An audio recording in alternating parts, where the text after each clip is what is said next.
शुरू करते हैं वीडियो। तो सबसे पहले एमसीक्यू आएगा। एमसीक्यू में आप ऐसे ही कुछ अटेम्प्ट करते हो, हाँ, back to back multiple time, but कोई बात नहीं, अगर अभी आपको आगे देखना है तो देखिए, बट मेरे हिसाब से तो अभी आपसे आगे बिल्कुल ठीक नहीं लग रहा है, तो उससे ना हो पाएगा। चलो शुरू करते हैं वीडियो को। ओके, सो फाइनली वीडियो आज सामने आ जाएगी आपके कि आपको बायोलॉजी में कौन से चैप्टर्स को ज़्यादा इंपॉर्टेंस देना है और उसमें किस टॉपिक को देना है। मशहूर मेरी इश्क की कहानी वो गई। तो चलो फिर शुरू करते हैं। गियर शिफ्ट कर लो, स्पीड बढ़ा लो अपनी।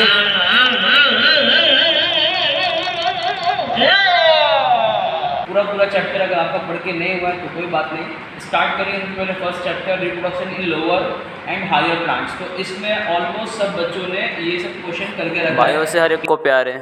अब आ रही है इम्तिहान की, शुरू करते हैं।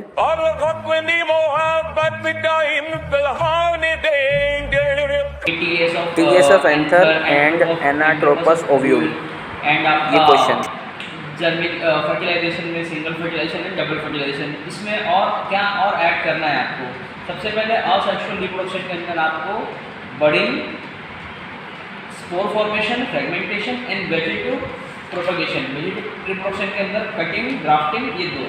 इसमें से कोई भी आपको शॉर्ट टर्म पे या टिश्यू कल्चर भी आता है उसी के अंदर आपका असेक्सुअल के अंदर। तो असेक्सुअल आपके पास दो, वेजिटेटिव रिप्रोडक्शन है एंड आपका एक जो शुरू में था वो फ्रेगमेंटेशन है। Fragmentation, budding, spore formation. Then binary fission भी इसके अंदर, बाइनरी फिशन है, कोनिडिया एंड गैम्यूल्स फॉर्मेशन है। ये सब फॉर्मेशन आपका एक ना एक उसमें एग्जाम में आपको दिखेगा। सेक्सुअल रिप्रोडक्शन के लिए 1 मिनट और देख लो वीडियो। सेक्सुअल रिप्रोडक्शन में जब आप जाओगे आप प्लांट्स में, तो वहाँ पे टीएस ऑफ एंथर आपको ऑलरेडी करके रखे होते हो। इसमें डायग्राम दो होता है, एक टीएस ऑफ एंथर है और एक डिस्क्रिट एंथर है। इसमें से ज़्यादातर टीएस ऑफ एंथर के ही आता है। पॉलन ग्रेन का अगर आया तो ईजी होता है। Development of male gametophyte and female gametophyte, ये दो में से कोई आपको एग्जाम में देखता हूँ एंथ्रोपोसोफिल तो आपने करा ही होगा अपने प्रीलिम्स के लिए, वो आपको रिवाइज करना है। मन को इतना संतोष होता है जो आपने नहीं छोड़ करा होगा, इसको आपने समझा जो इम्पोर्टेंट है, उसकी बात हम कर रहे हैं। तो एजेंट से भी आपको जाना है। सेल्फ पोलिनेशन होता है उसके अंदर, ऑटोगेमी, गीटोगेमी और आपका जेनोगेमी, ये सब आपको पढ़ना है। देन आपको एजेंट में जाना है, बायोटिक और अबायोटिक, ये भी आपने पढ़ा ही होगा। चैप्टर 1 में तो ऑलमोस्ट आपने जो पढ़ा है ना वो तो आएगा। सीड वाला इसमें ज़्यादातर नहीं आता है। सीड वाले को मेरे हिसाब से अभी तक तो नहीं आता है, वो देखते इस बार। ये चीजें देखता हूँ, मन को इतना संतोष होता। चैप्टर नंबर 2 पे अगर आप जाओगे, जो मेल फीमेल का, इसके अंदर मेल फीमेल वाले में सबसे पहले असेक्सुअल में आप जाओगे तो वहाँ पर भी बडिंग मिलेगा आपको, ठीक है। असेक्सुअल के अंदर एनिमल के अंदर बडिंग, तो वहाँ पे हाइड्रा का एग्जाम्पल है, ओके। देन रिप्रोडक्शन के अंदर जाओगे सेक्सुअल वाले में, तो वहाँ पर आपको मिलेगा ह्यूमन में मेल और फीमेल। फीमेल प्रीलिम एग्जाम में हमने रखा था, आपने अगर वहाँ पर उसको पढ़ा तो ठीक, नहीं पढ़ा तो भी पढ़ लेना। मेल का भी आने का चांस है और मेल भी कंप्लीट इतने का नहीं होता है। उन लोग वहाँ पर पॉइंट मेंशन करते हैं कि आपको कोई भी 4 नाम दे रहेगा, उस बेस पे एक्सप्लेन करना होता है। तो देख लेना क्या दिया है। टेस्टिस होता है मोस्टली उसमें, फिर अगर आपका फीमेल करेगा तो ओवरी बोलेगा, फैलोपियन ट्यूब बोलेगा, वजाइना बोलेगा, ऐसा वो पॉइंट मेंशन करता है, उसी पॉइंट से आपको करना होता है। यहाँ पर टीएस ऑफ टेस्टिस का डायग्राम जो है, इसमें एलएस और टीएस को ज़्यादा फोकस करना है, एलएस नहीं आता होता है एग्जाम में। टीएस ऑफ ओवरी, दो टीएस करके जो दो में से मेम्ब्रेन का एक आता है आपका मेमरी ग्लैंड का, मेमरी ग्लैंड नहीं आता, मेंस्ट्रुअल साइकिल नहीं आएगा, oogenesis और आपका स्पर्मेटोजेनेसिस, ये दोनों में से कोई एक कर लो, दोनों ही कर लो, कोई एक आपको मिल जाएगा उसके अंदर। देन अनफर्टिलाइज्ड एग वाला एक डायग्राम है वो कर लेना। एंड फर्टिलाइजेशन प्रोसेस में आपको ब्लास्टुलेशन क्लीवेज में आप जाओगे आगे तो वहाँ पे क्लीवेज में पढ़ना पड़ेगा। इम्प्लांटेशन है, सब डेफिनेशन पढ़ना है, दो मार्क्स की, ज़्यादा लंबा थोड़ा सा पढ़ना नहीं है। शराब के नशे में आप किसी मासूम को मार सकते हैं और खुद भी मर सकते हैं, इसलिए शराब पीने के बाद गाड़ी चलाना बंद कीजिए। राजश्री पान मसाला। कुछ इमेजेस यहाँ पे मैं ऐड कर रहा हूँ, देखिए। देन आप डिजीज़ में जाओगे ना, इसमें से कोई डिजीज़ आपको आ सकती है, ठीक है। डिजीज़ आपको टेक्स्ट में जो भी दी गई है वो आप पढ़ लेना। और ये सब नहीं आता है जो आपको यहाँ पर दिया पेज नंबर 39-38 पर, टेम्परेरी मेथड कौन सा है और परमानेंट मेथड कौन सा है, रिप्रोडक्टिव हेल्थ है, ये इतना नहीं आता। और आया तो ये आपको कॉमन सेंस से लिखने आना चाहिए। तो एक बार उसको बस रीड कर लो, कुछ नहीं होता। जेनेटिक्स के अंदर ना मोस्टली जो होता है ना मेंडल का इनकम्प्लीट डोमिनेंस और आपका को डोमिनेंस, जिसमें एग्जांपल आपको एक्स लिंक वाला जो डिजीज था कलर ब्लाइंडनेस वाला वो आपको पढ़ना है। एंड अगर कभी आता है तो मेंडल का लॉ ऑफ सेग्रीगेशन आने का चांस ज़्यादा रहता है, law of segregation pure gamete, ठीक है। देन आप चैप्टर नंबर 4 में जाओगे ना, चैप्टर नंबर 4 में अपना मतलब यहाँ पर आपका मॉलिक्यूलर बेसिस में शुरू में 3 एक्सपेरिमेंट किया ना, तो 3 एक्सपेरिमेंट में से मोस्टली जल्दी नहीं पूछता, लेकिन अगर पूछता ज़्यादातर तो ग्रिफिथ का पूछता है। ग्रिफिथ पहला जो एक्सपेरिमेंट है मैक्लॉयड एंड ग्रिफिथ का एक्सपेरिमेंट जो पहला हो, या फिर मैकार्टी एंड मैक्लॉयड का सेकेंड वाला, ठीक है। लेकिन इस बार आपको अगर पढ़ना है तीनों पढ़ के जाओ, जिसमें हार्शी चेस को अच्छे से करो, उसका डायग्राम भी है पेज नंबर 72 पे हार्शी चेस होगा। पैकिंग ऑफ डीएनए में जाऊँगा तो हिस्टोन वाला आता है, न्यूक्लियोसोम उसका नाम है, हिस्टोन के ऊपर डीएनए बाइंड किया रहता है, उसमें टेट्रामर हिस्टोन के मॉलिक्यूल्स मिलेंगे आपको H2, H4, H2B, H3 ऐसा। देन इसमें और आगे जाऊँगा तो डीएनए रेप्लिकेशन है, डीएनए ट्रांसक्रिप्शन है, डीएनए ट्रांसलेशन है। ये सब में डीएनए रेप्लिकेशन ज़्यादातर आता है डी सेक्शन में आएगा, सेक्शन डी में 4 मार्क्स वाले मैथ्स में, ठीक है, रेप्लिकेशन वाले में, जिसमें एग्जैक्टली डीएनए अपनी कॉपी बनाएगा। देन आपका ट्रांसलेशन इतना तो नहीं रहता है। आप जाओगे चैप्टर नंबर 5 में डायरेक्टली 5 में आपको मैं बता रहा हूँ, ज़्यादा नहीं पढ़ना है आपको, पढ़ना है थ्योरी ऑफ बायोजेनेसिस पढ़ना है 2 मार्क के लिए, 1 मार्क के लिए शॉर्ट में आता है। डार्विन का नेचर सेक्शन थ्योरी पढ़ना है, लमार्किज्म पढ़ना है। एंड आपका इस चैप्टर में एक है एविडेंस है, डार्विन के एविडेंस है, ठीक है। मॉडर्न थ्योरी ऑफ जेनेटिक्स जो है evolution, modern theory of evolution, इसमें आगे ग्राफ ये सब कुछ नहीं देखना है, उल्टी आती है सब लिखने से कभी कभी। चैप्टर नंबर 6 पे जाओ, ये तो इसने ऑलरेडी आपको पढ़ा है अभी, फिर भी मैं इसमें बता देता हूँ। इसमें आपको रूट प्रेशर थ्योरी करना है, तो रूट कैप का डायग्राम है, रूट प्रेशर थ्योरी है। देन इसमें जो सिलेक्टिव परमेबल मेम्ब्रेन है उसका एक डायग्राम दिया हुआ है। Opening closing of stomata most important chapter है इसका। Transpiration, imbibition, osmosis and then आपका डिफ्यूजन, ये सब डेफिनेशन इस चैप्टर के शुरू में करके जाना, 1 ना 2 मार्क्स में आपको मिल जाएगा। ज़्यादातर चांस ऑस्मोसिस या फिर रिवर्स ऑस्मोसिस और डिफ्यूजन का आता है, बट अभी आप ट्रांसपिरेशन भी करोगे तो उसके ऊपर आपको स्टोमेटा ओपनिंग क्लोजिंग करने आना चाहिए। चैप्टर नंबर 7 ये मैंने बताने वाला, ये इसमें ऑलरेडी आपको जूम मीटिंग में बता चुके। इसमें मोस्टली जो है ये आपका प्लांट ग्रोथ है ना, तो इसमें वो 5 PGR पढ़ने पड़ते हैं, मैंने क्लास में बताया था आपको। ऑक्सीटॉक्सिन है, साइटोकैनिन, ऑक्सिन, जिब्रेलिन भी है, और एब्सिसिक एसिड एंड इथाइलिन, ये 5 आपको पढ़ना है। उसके फंक्शन क्या होते हैं वो पढ़ना है, इसका एफर्ट क्या प्लांट्स के ऊपर, कौन रूट बढ़ाता है, कौन शूट बढ़ाता है, ये शॉर्ट में देख के जाओ। Respiration and circulation complete chapter पढ़ो, मैक्सिमम मार्क्स चैप्टर आता है। ये आपके सामने जिसमें सब PYQ के क्वेश्चन है, इसको आप स्क्रीनशॉट लेके रखो। चैप्टर नंबर 8 का मैंने स्टार्ट किया वो भी। ये क्वेश्चंस मोस्टली रिपीटेड क्वेश्चन है, हर बार आते हैं एग्जाम में, तो पहले आप इन्हीं को ही प्रिपेयर कर दिए। इसमें circulation, respiration and some images मैंने हार्मोनल कोऑर्डिनेशन की भी लास्ट में ऐड किया हूँ, तो देखते चलिए। हार्ट का स्ट्रक्चर है इसमें, लास्ट वीडियो में डिस्कशन फिर से होगा ये, बट कुछ क्वेश्चन अभी आपके सामने आते रहेंगे। पॉज करिए, स्क्रीनशॉट लीजिए, क्वेश्चंस को देखिए, उनके आंसर आपको याद है या नहीं, रिवाइज करिए, उसको रिकॉल करिए। नहीं याद है तो इतना टेंशन नहीं, ये ECG वाले बहुत कम आते, ग्राफ के साथ क्वेश्चन आते हैं, आपको आइडेंटिफाई करने वाला होता है, तो एक बार देख लीजिए उसको भी। ये चैप्टर नंबर 9 का आपके सामने चालू गया, कोऑर्डिनेशन का, जिसमें TS ऑफ स्पाइनल कॉर्ड, ये ऑलरेडी वीडियो में डिस्कस कर चुका हूँ मैं। आगे वीडियो कंप्लीट है, लास्ट तक उसको देखो, मज़ा आएगा, गारंटी अपनी, ठीक है। और पेपर में एकदम फाड़ू पेपर लिखना है, शुरू से लेके लास्ट तक पूरा की पूरा लिखना है, कुछ भी नहीं छोड़ना है।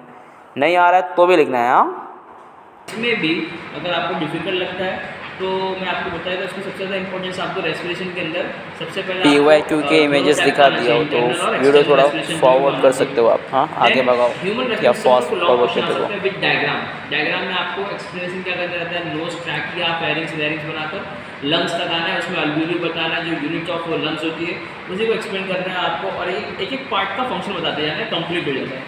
देन इसमें एक डायग्राम अलग से आता है कि exchange of gases between the alveolus and capillary, page number 157, ये डायग्राम एक बार देख लेना।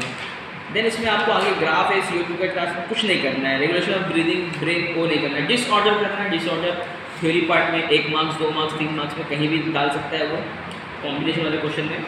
देन इसके बाद ओपन सर्कुलेशन सिस्टम है, ये आपको नहीं करना है, सिंगल सर्कुलेशन सिस्टम भी नहीं करना है। आपको ह्यूमन में आना है। ह्यूमन में टाइप्स ऑफ, पहले तो ब्लड सेल्स को भी पढ़ लो, ठीक है। ब्लड सेल्स में RBC, WBC, WBC पे वो टाइप 5 जो आपने प्रैक्टिकल में किया है, मोनोसाइट, बेसोफिल्स और आपका इसिनोफिल्स, बेसोफिल्स, न्यूट्रोफिल्स, मोनोसाइट, लिम्फोसाइट्स, ठीक है। ये करने के बाद जब आगे हार्ट पे, तो इसका मैं आपको ऑलरेडी बता चुका कैसे करना होता है। हार्ट का स्ट्रक्चर ड्रॉ करने का शॉर्टकट भी आपको ऑलरेडी भेज चुका हूँ मैं। ये तो आप लोगों ने अगर किया है तो अच्छी बात है, नहीं किया तो एंड मोमेंट पे होगा भी नहीं, करना भी नहीं, ठीक है।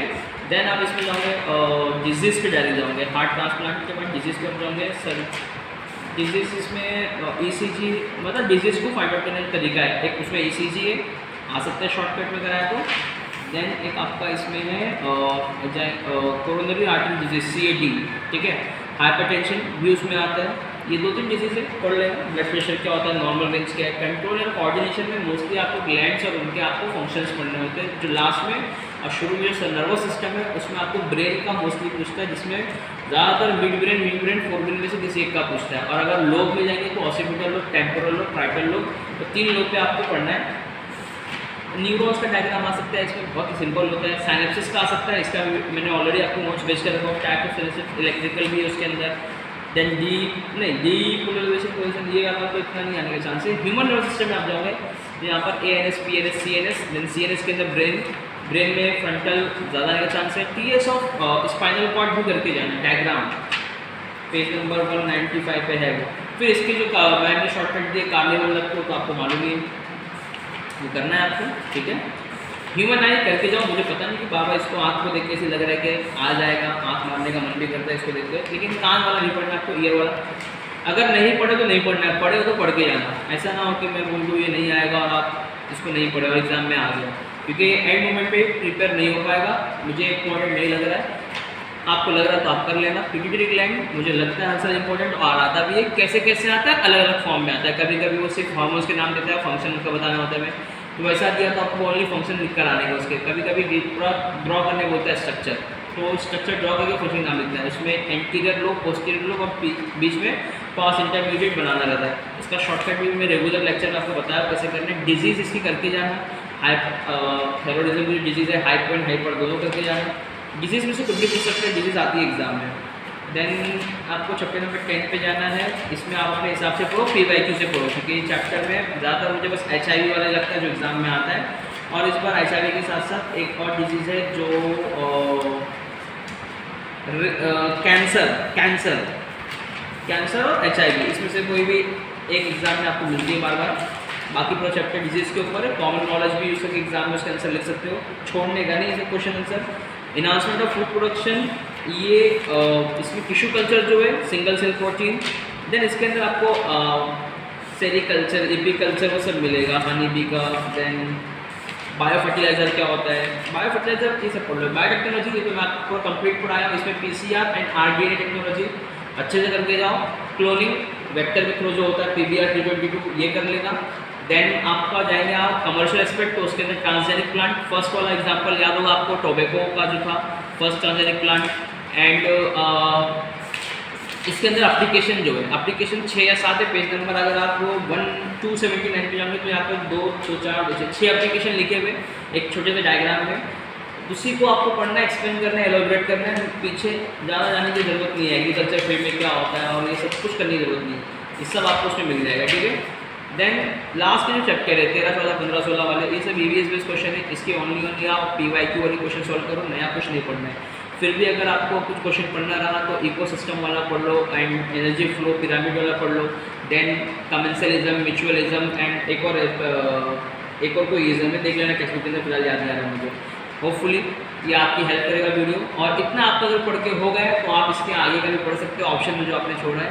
पेपर बायो का जितना लिखोगे उतना मार्क्स मिलेगा, फुल अटेम्प्ट करोगे फुल मार्क्स मिलेगा। इसमें मार्क्स जल्दी नहीं कटता है, मैक्सिमम मार्क्स बच्चों को बायो में मिलता है। तो एक भी आपको ऑप्शन क्वेश्चन नहीं छोड़ना है, वो आपको आता है तो भी लिखो, नहीं आता है तो सोच के उसमें कुछ ऐड करो, कुछ ना कुछ पॉइंट सही निकल आएगा, मार्क्स मिल जाएगा, खाली कुछ नहीं जाएगा। Thank you. ऑलमोस्ट सब चैप्टर्स के PYQ, ये चैप्टर नंबर 9 का हार्मोनल कोऑर्डिनेशंस का स्क्रीनशॉट सभी मैंने लास्ट में रखा हो। एक एक करके आप स्क्रीनशॉट लेते जाइए और देखते जाइए कि आप इसमें से कितना प्रिपेयर कर चुके हैं। वीडियो को ज़रा भी फास्ट फॉरवर्ड मत करिए, कुछ इमेजेस निकल जाएगी, मालूम भी नहीं पड़ेगा आपको। हाथ से मार्क्स, मोबाइल से इमेज बहुत फास्ट निकलती है, ठीक है, और दिमाग से भी। चलो, hope you all doing very best in your exam and देखते हैं रिजल्ट फिर। All the best and good wishes from my side. Thank you, जज़ाकल्लाह खैर। अरे रुको।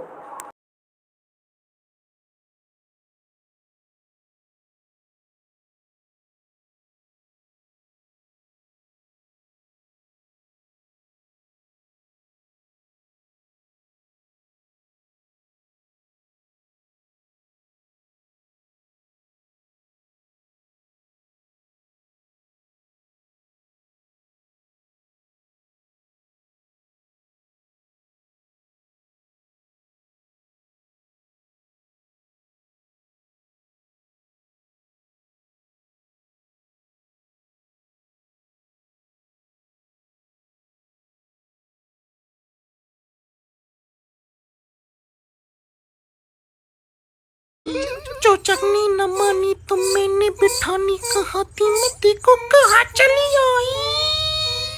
कहते हैं ये जवानी मस्तानी हो गई।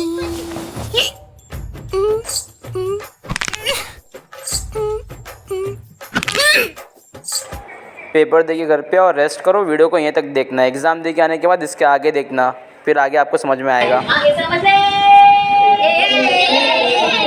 आगे समझ ले, कल में मौका हाथ में तेरे आएगा, होगा गफलत की नींद में सोने वाले धोखा खाएगा, चलता सूरज धीरे धीरे डरता है ढल जाएगा, ढल जाएगा, ढल जाएगा, ढल जाएगा, ढल जाएगा।